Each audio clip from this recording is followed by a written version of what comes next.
communiqué hier au niveau du communiqué du Conseil des ministres, Monsieur le Premier ministre a rendu compte au Conseil des concertations qui ont été organisées avec l'ensemble des parties prenantes pour une réduction du coût de la vie.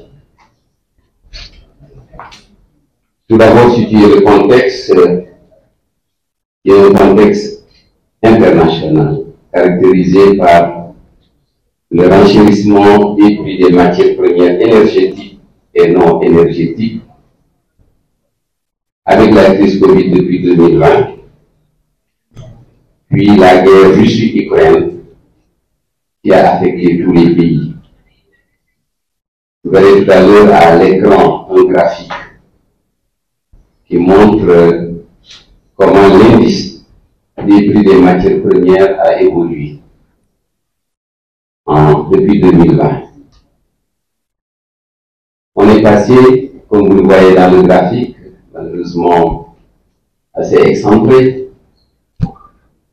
d'un indice des prix des coûts des matières premières, quand on dit basse en 2010, ça veut dire que c'est un indice pour lequel on calcule sa base à partir de l'année 2010.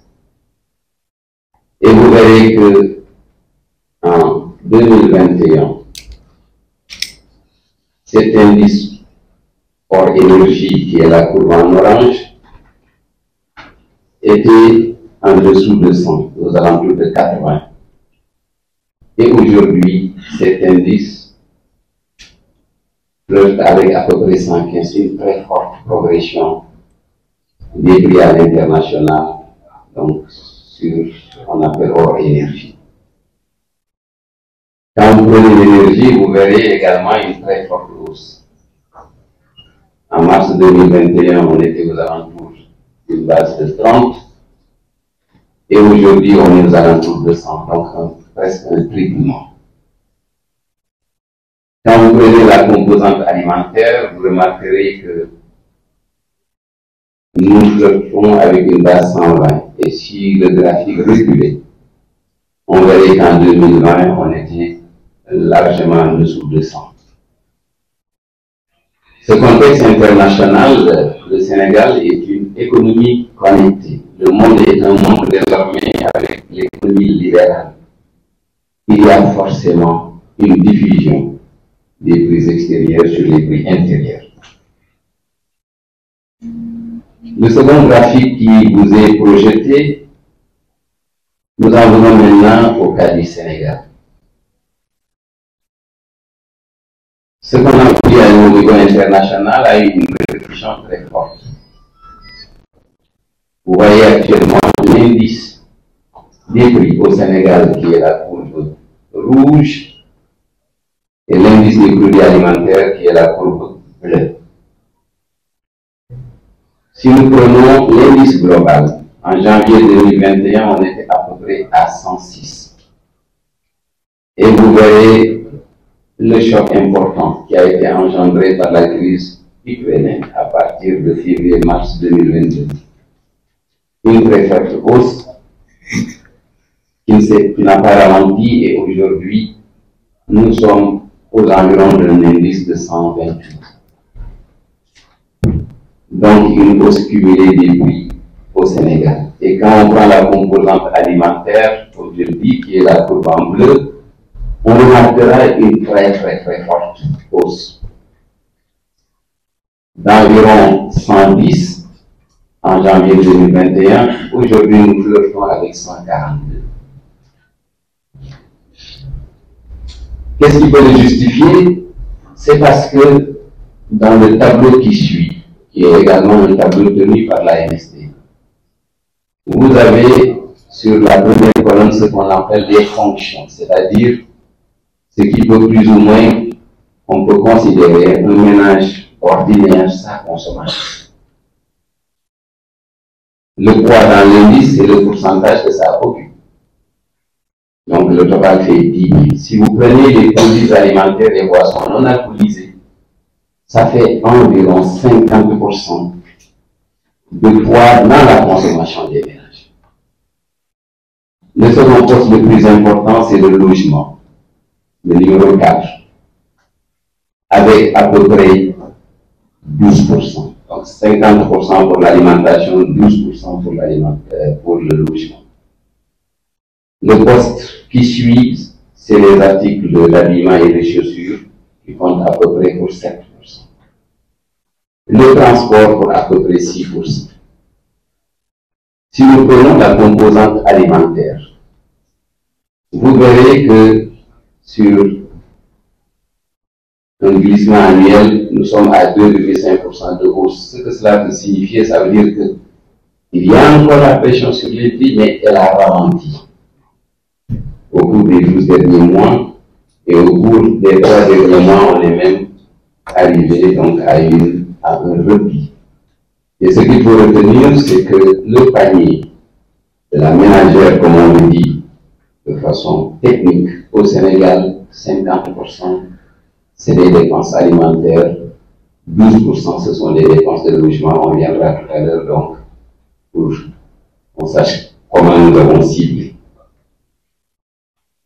Alors, pourquoi ce qui se passe sur l'alimentaire peut avoir une répercussion importante sur le coût de la vie, c'est le graphique qui suit. Et c'est tout cela qui justifie le fait que le projet, le nouveau régime du président Diomaye Faye et du Premier ministre Sonko, ce projet insiste beaucoup sur la souveraineté alimentaire. Si vous regardez la courbe en bleu, donc comme la courbe en orange, je pense que ça donne l'allure un peu de ce que nous connaissons. Peut-être qu'on peut venir sur la courbe suivante, sur la composition des importations de produits alimentaires. C'est parce que fondamentalement au Sénégal, nous importons l'essentiel de nos produits de consommation courante. Que ce soit l'alimentaire, que ce soit le pétrole. Si nous prenons l'alimentaire, en 2017, les importations faisaient 683 milliards. En 2022, on est à presque 1100 milliards. Et comme nous l'avons montré, les prix à l'international sont des prix qui augmentent, qui ont fortement augmenté pour les chocs qu'on connaît. Et l'essentiel de ce que nous faisons, nous l'importons. Donc, dans un tel contexte, l'État du Sénégal s'est attelé à réduire l'impact sur le niveau de vie des populations de ces chocs externes. Et ce sont des chocs qui affectent tous les pays du monde, tous les pays du monde. Le président de la République et le Premier ministre le disent, le répètent, que le peuple sénégalais a fait des sacrifices énormes pour l'avènement de ce nouveau régime. Et nous avons l'obligation, au niveau et du président de la République et du gouvernement, de rendre hommage à ce peuple en l'aidant à supporter ce coût de la vie. Mais si nous disons cela, la présence du ministre des Finances à ce point de presse est très significative, c'est que les marges sont quasi inexistantes. Le régime a hérité d'une situation financière des finances publiques particulièrement stressée.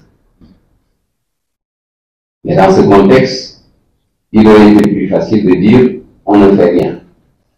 Non. Le gouvernement est allé chercher les niches résiduelles pour lancer des toutes premières mesures de baisse. Et pour cela, nous voudrions remercier toutes les parties prenantes, que ce soit les entreprises, les opérateurs, les consommateurs, qui ont accepté de répondre à un processus de concertation qui a paru long, mais qui était nécessaire. Il fallait le faire dans une très grande sérénité, le faire en toute responsabilité. Parce que les mesures, lorsque vous les prenez, il faut que ce soit des mesures viables et permanentes. Ce processus de concertation a démarré par l'analyse des contraintes notées à l'application des mesures de 2022. Ensuite, des séances d'orientation avec le Premier ministre, comme vous le voyez à l'écran. Et le Premier ministre s'est investi personnellement pour rencontrer les meuniers, les importateurs, la compagnie sucrière sénégalaise, les entreprises de télécommunications. Il les a reçus soit en groupe, soit en face à face.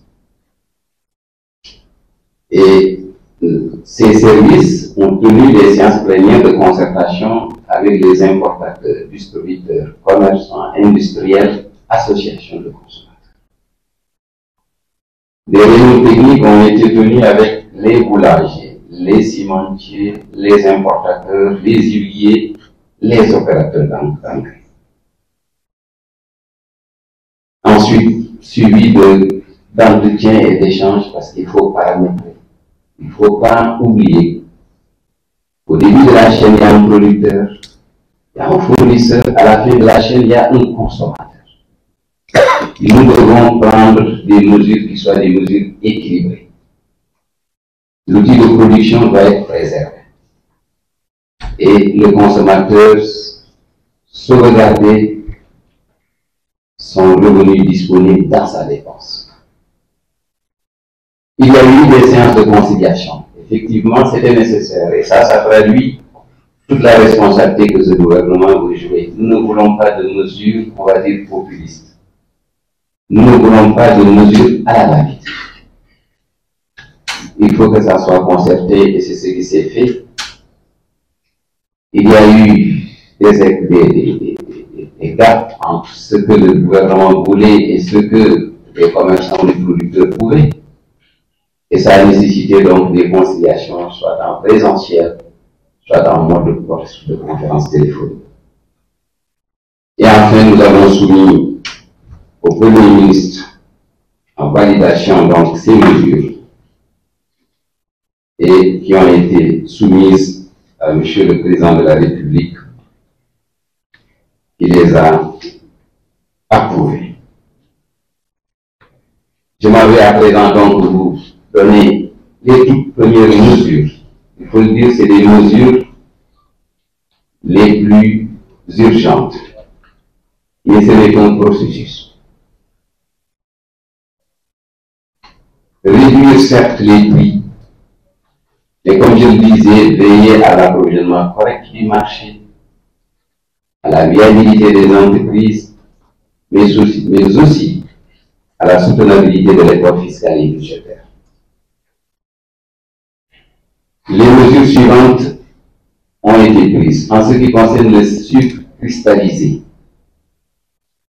Après échange avec les importateurs et la compagnie sucrière sénégalaise, il a été décidé d'homologuer le prix à 600 francs CFA contre 650 francs CFA actuellement, soit une baisse de 50 francs CFA. Ça nécessite quand même qu'on veille à l'application de ces prix parce qu'il nous a été signalé, notamment par la compagnie sucrière sénégalaise, que ces prix homologués ne sont pas réellement les prix qu'appliquent les commerçants. Nous y reviendrons tout à l'heure pour dire qu'est-ce que nous ferons pour que ces prix soient respectés. Sur le riz grisé non parfumé, il a été décidé de fixer une baisse de 40 francs CFA, de sorte que le prix de vente ne puisse pas dépasser 410 francs CFA. Évidemment, ce sont des efforts sur la base de l'approvisionnement actuel du marché qui se fait sans le riz indien qui est le moins cher. Et pour le riz indien, le gouvernement a engagé des échanges avec le gouvernement de l'Inde et à l'heure où nous parlons, des bateaux transportant à peu près 80 000 tonnes de riz indien sont en route. Et des échanges avec le gouvernement indien ont abouti au fait qu'un quota substantiel nous a été fixé pour permettre d'aller importer ce riz et abaisser le prix du riz en dessous de 400 francs CFA à partir du mois d'août 2024. Et en attendant, une baisse de 40 francs a été fixée. En ce qui concerne l'huile raffinée, notamment l'huile la plus consommée par les ménages, qui sont dans des bidons de 20 litres, il a été décidé d'apporter une baisse de 100 francs CFA. En ce qui concerne le pain, les échanges ont été ardus et soutenus avec les boulangers, avec les meuniers. À l'issue des échanges, il a été retenu d'obtenir une baisse de 15 francs CFA en attendant de poursuivre les échanges, notamment avec les meuniers. Et donc, la baguette de 190 grammes passerait de 175 francs CFA à 60 francs CFA au travers de la suspension des droits de douane sur le blé et la TVA sur la farine de blé. Et un effort est demandé également aux meuniers. Comme je le dis, les échanges vont continuer. Pour l'instant, c'est 15 francs CFA. En ce qui concerne le ciment, comme vous l'avez vu tout à l'heure au niveau des fonctions de consommation, le logement est la seconde fonction après l'alimentaire. Il a été décidé par le président de la République que le ciment à base d'habitation, il y avait une taxe parafiscale de 2000 francs CFA qui devait aider à constituer une enveloppe pour le logement social. En attendant que ce programme qui s'appelait 100 000 logements soit redesigné, cette parafiscalité de 2000 francs CFA a été suspendue. Et de façon ciblée, ça ne s'appliquera qu'au ciment à usage d'habitation et donc les grandes entreprises devront continuer à acquitter cette taxe. Voilà pour ce qui concerne, on peut dire, les mesures immédiates directes. D'autres mesures ont été prises. Comme vous le disiez, le logement est le point essentiel. Le gouvernement, le président de la République, a décidé de faciliter l'accès au logement en affectant notamment le foncier de Mourkat dont vous avez entendu parler tout à l'heure et tout autre site, de les affecter à des promoteurs pour leur mise en valeur et aboutir très rapidement à la mise en œuvre du programme d'accès facilité à un logement. L'autre aspect, c'est le digital, qui n'est pas un produit de consommation, on va dire, anodin. Il a été remarqué que ça pèse énormément dans le budget des ménages, notamment pour les données mobiles. Les trois opérateurs ont répondu à l'appel de l'État pour une baisse des coûts d'accès. Les nouvelles offres de coûts d'Internet et de voix profiteront aux consommateurs, surtout à ceux qui achètent des forfaits au détail. Donc la Sonatel a déjà annoncé la baisse après échange avec le gouvernement sur la 5G. Viser en tout cas des petites bourses pour que les données mobiles puissent être moins présentes dans le budget de consommation des ménages. Un autre élément qui cette fois-ci est directement orienté vers le monde rural, ce sont les engrais. Cette année, et le ministre de l'Agriculture tout à l'heure pourra y revenir, dès la prise de fonction du gouvernement qui a coïncidé avec la période de préparation de la campagne agricole, nous sommes allés rapidement dans une dynamique d'assurer l'accès à des intrants à des prix maîtrisés. En moins de 2 mois, nous avons pu garantir un recul de 22% du prix des engrais des paysans, et je pense que ce matin, certains de vos médias en ont parlé. Là également, c'est un effort à saluer parce que quand on parle de coût de la vie, n'oublions jamais le monde rural qui nourrit le monde citadin.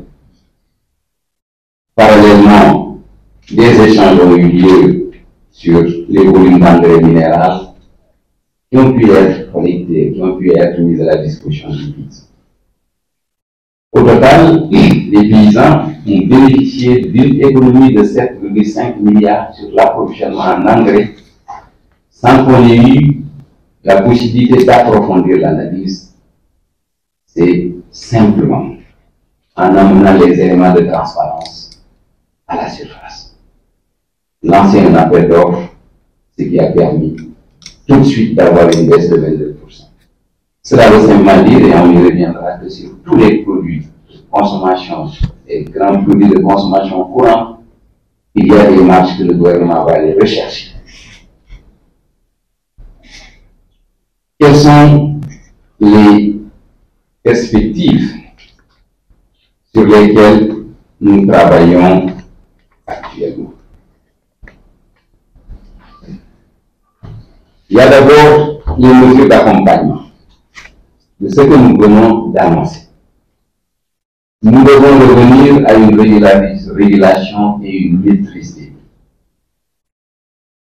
Ce qui se passe sur les prix ne traduit pas simplement un prix, disons, d'acquisition, mais il y a parfois de la spéculation ou bien des marges particulièrement élevées qui sont appliquées. Le gouvernement a décidé, comme mesure d'accompagnement à ces mesures, de mettre la régulation et la maîtrise des prix au centre de tout. Par le renforcement du contrôle économique. Mais en cela, nous faisons un appel aux citoyens pour qu'ils soient des acteurs de la surveillance du respect des prix homologués. Je le signalais tout à l'heure. Pour assurer cette régulation, le gouvernement va revenir au système des magasins témoins. Dans toutes les localités, des magasins témoins vont être mis en place en impliquant les jeunes et les femmes.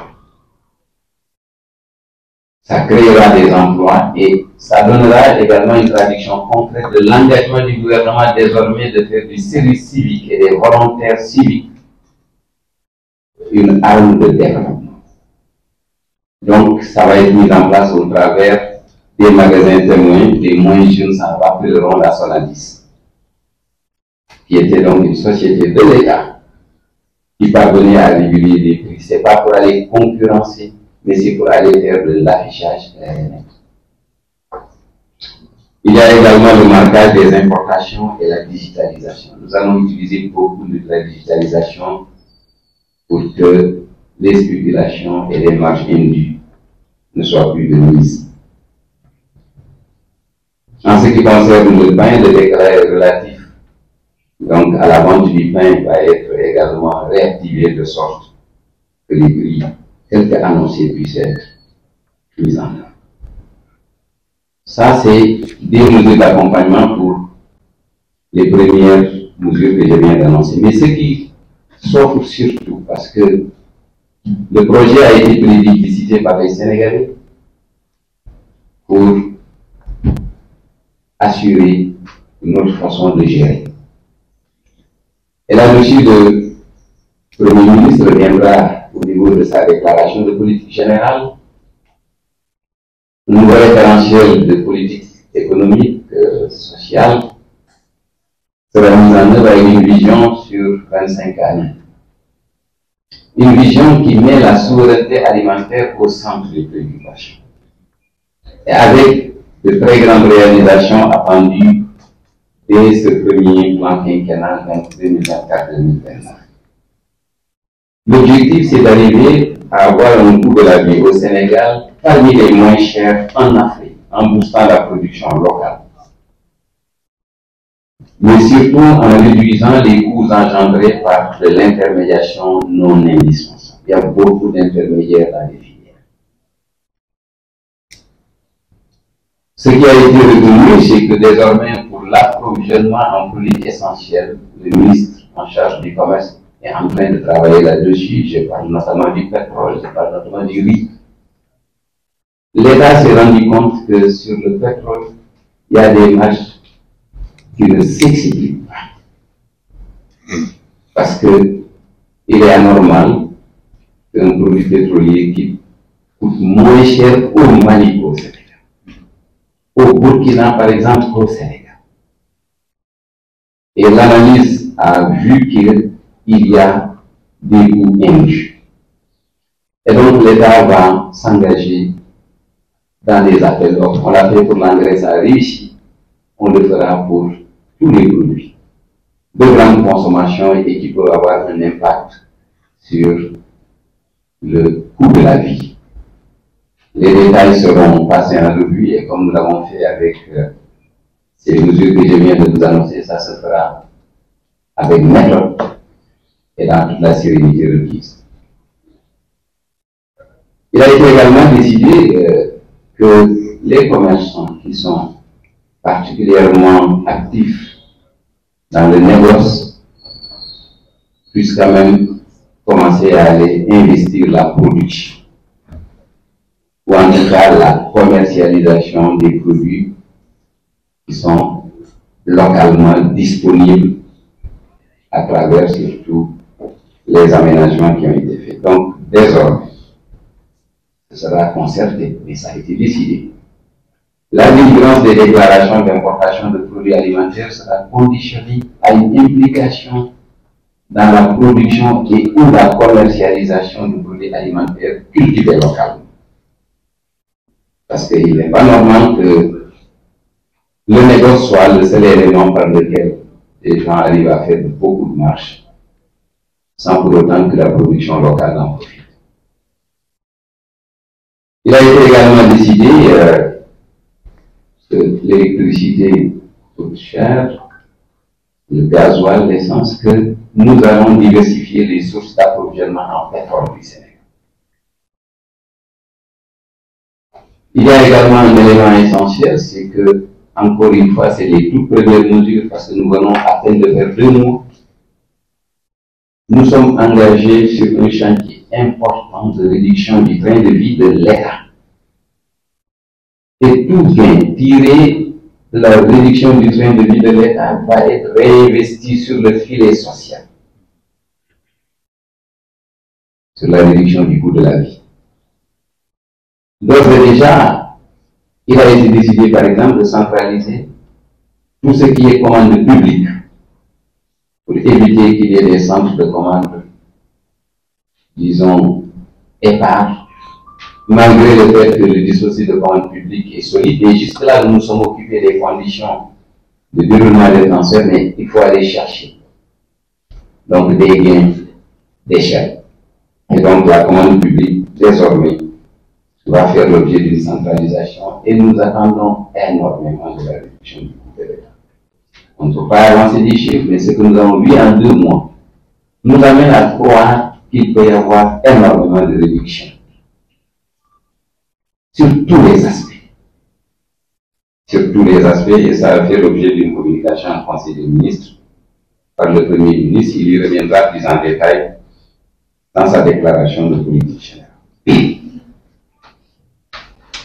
Un dernier aspect, c'est que nous ferons désormais que les mesures de subvention, les mesures de baisse de prix soient des mesures ciblées.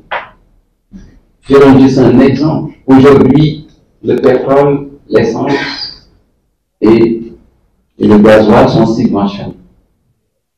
Est-ce qu'il est normal que le ministre que je suis puisse bénéficier de cette subvention? Est-ce que c'est normal que les directeurs généraux de sociétés privées, de la Sonatel, de Fonds monétaire international, de représentants, les diplomates ici, tous bénéficient de cette subvention? Désormais, nous allons travailler vers un ciblage des subventions. Nous n'attendons pas qu'on nous le dise, mais c'est ça qui correspond à la façon dont la gouvernance, cette nouvelle gouvernance d'un Sénégal souverain, juste et prospère, cette gouvernance devra désormais faire de sorte que ça soit les personnes qui ont réellement besoin d'une assistance qui vont en bénéficier. Et ça va aller au-delà simplement de la subvention, mais c'est également comment faire de sorte que ces bénéficiaires, notamment du filet social, que constitue la bourse de sécurité familiale, que ces personnes-là puissent en bénéficier.